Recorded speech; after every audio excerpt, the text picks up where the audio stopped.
Bismillahirrahmanirrahim. Assalamualaikum warahmatullahi wabarakatuh. Pada video ini saya akan mencoba untuk memaparkan jawaban dari salah satu pertanyaan yang diajukan oleh dosen pengampu mata kuliah Pendidikan Resolusi Konflik untuk memenuhi ujian tengah semester. Adapun pertanyaan yang saya pilih adalah pertanyaan nomor 1, di mana kita diharuskan untuk menganalisis kasus kekerasan pada pelajar ataupun mahasiswa menggunakan teori sumber konflik, serta memaparkan solusi yang dapat ditawarkan untuk mengatasi hal tersebut. Pembahasan pertama yang akan saya paparkan yaitu mengenai contoh kasus yang mana berkaitan dengan kekerasan yang terjadi pada pelajar ataupun mahasiswa. Contoh kasus yang saya angkat yaitu mengenai kasus tawuran yang terjadi antara peserta didik antar SMA negeri di Jakarta. Kasus ini telah berlangsung sejak lama dan memuncak pada tahun 2012 hingga menimbulkan korban jiwa. Menurut penelitian yang dilakukan oleh Sonia Awalokita pada tahun 2017, menggolongkan faktor penyebabnya ke dalam dua golongan. Yang pertama ada faktor internal. Pertama yang terjadi yaitu adanya perbedaan keyakinan nilai budaya yang diyakini oleh peserta didik di SMA tersebut. Nah, biasanya dalam melakukan internalisasi nilai budaya tersebut secara turun-temurun, kakak kelas biasanya memberikan atau memaparkan sejarah SMA-nya dan siapa saja musuhnya saat masa orientasi siswa. Selanjutnya ada faktor eksternal, yang mana faktor eksternal ini tentu tidak berkaitan dengan elemen sekolah. Adapun faktor eksternal dalam kasus tawuran antar peserta didik di SMA Negeri Jakarta ini berasal dari pihak-pihak yang menginginkan lokasi kedua sekolah tersebut.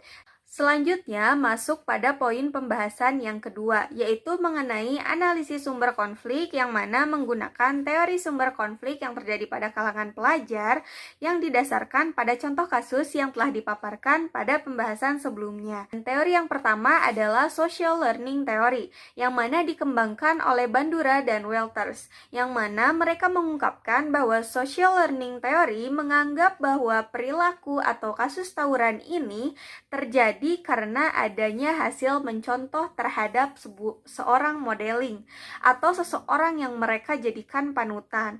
Baik itu tingkah laku yang baik ataupun buruk, mereka akan selalu ikuti. Sehingga kita dapat simpulkan bahwa dalam social learning theory, segala macam tingkah laku yang dia lakukan yaitu merupakan hasil belajar atau mencontoh terhadap modeling yang mereka jadikan panutan.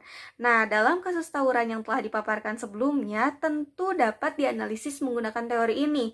Karena yang pertama bahwa terjadinya tawuran pada antar peserta didik di SMA Negeri Jakarta tersebut tentu diakibatkan karena adanya perilaku mencontoh terhadap kakak kelasnya.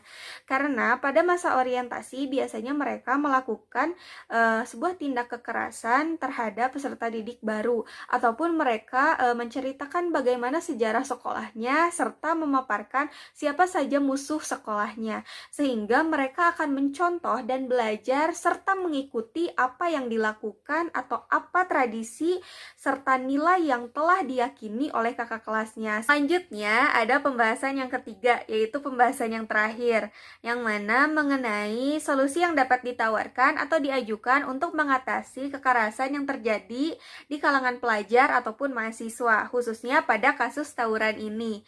Adapun solusi ini saya bagi kembali menjadi dua jenis, yang mana yang satu merupakan upaya untuk mencegah, yang mana upaya untuk mencegah ini dapat dilakukan dengan melakukan pendidikan resolusi konflik pada sekolah. Dengan adanya pemahaman peserta didik mengenai pendidikan resolusi konflik, mereka dapat memiliki kemampuan untuk mengatasi konflik tanpa melakukan kekerasan, sehingga mereka dapat melakukan alternatif lain untuk mengatasi konflik yang sedang mereka hadapi. Selanjutnya ada upaya untuk mengatasi, yang mana upaya ini dapat dijadikan sebuah solusi ketika konflik ataupun kekerasan benar-benar sedang terjadi di kalangan pelajar ataupun mahasiswa, khususnya pada kasus tawuran.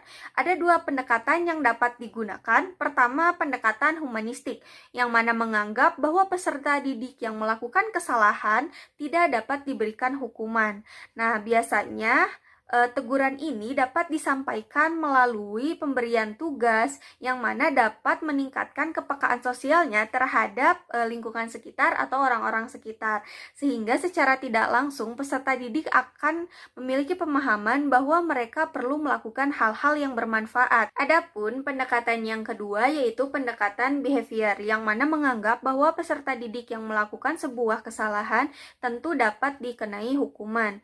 Biasanya hukuman yang berkaitan dengan sekolah ini ada dua, yaitu hukuman yang benar-benar diberikan oleh sekolah secara langsung, yaitu biasa berupa skorsing ataupun drop out.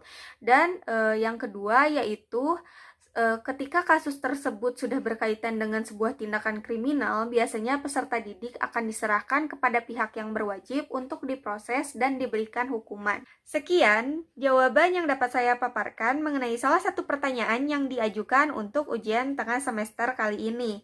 Semoga Bapak dan Ibu dapat berkenan untuk menerima jawaban yang telah saya paparkan. Wassalamualaikum warahmatullahi wabarakatuh.